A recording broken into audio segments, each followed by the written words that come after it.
Hello CACP, just want to provide you a nutshell version of what public safety broadband really is. And PSBN, as we call it, stemmed out of the 9/11 Commission report, which indicated that hundreds and hundreds of lives of first responders could have been saved if there was a resilient, reliable, cyber-secure communication capacity for first responders during that crisis. What came out of it is a significant amount of work in the US and Canada, and subsequently the allocation by Industry Canada of part of the broadband spectrum only for public safety to use outside of a commercial environment.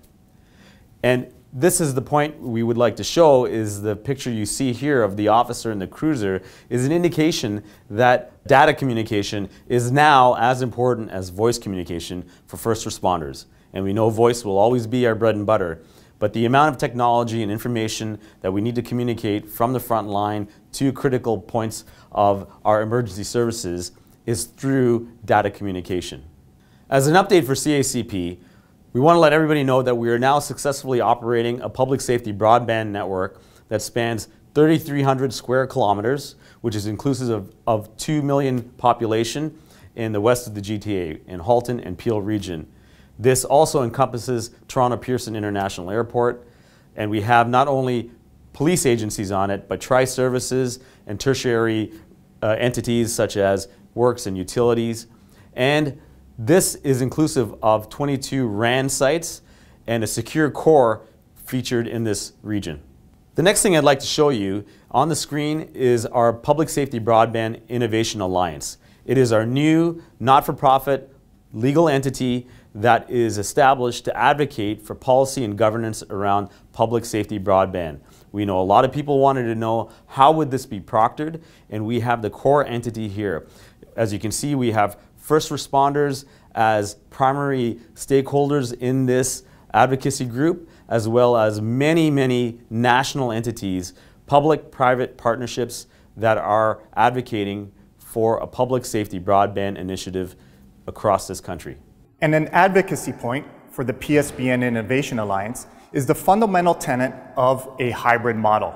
A hybrid model accounts for our public and private partnerships, including our commercial carriers who have a major role to play. This way, we have a formalized, resilient, reliable, cyber-secure, cost-effective mechanism to supply data communications to all our first responders and tertiary agencies. Now, the PSBN network and NG911 are closely tied at the hip.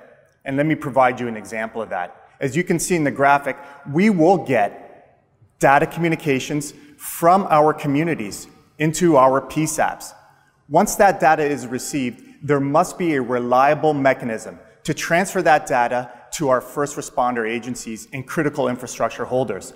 The PSBN provides that dependable data network to do that, even in times of crisis. As the Executive Director of the PSBN Innovation Alliance, I urge you to visit our website. Get more information, contact us. We would love to have you as partners and join this seminal moment for data communications across Canada.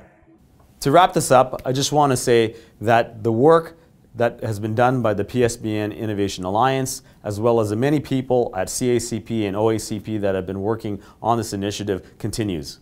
We are waiting for the temporary National Coordinating Office direction and the establishment of a potential framework.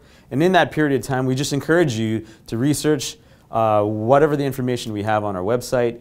This entity is doing a lot of work, and the momentum continues, as recent as providing evidence at the CRTC. We thank you for your advocacy, and we hope we can provide you some more information.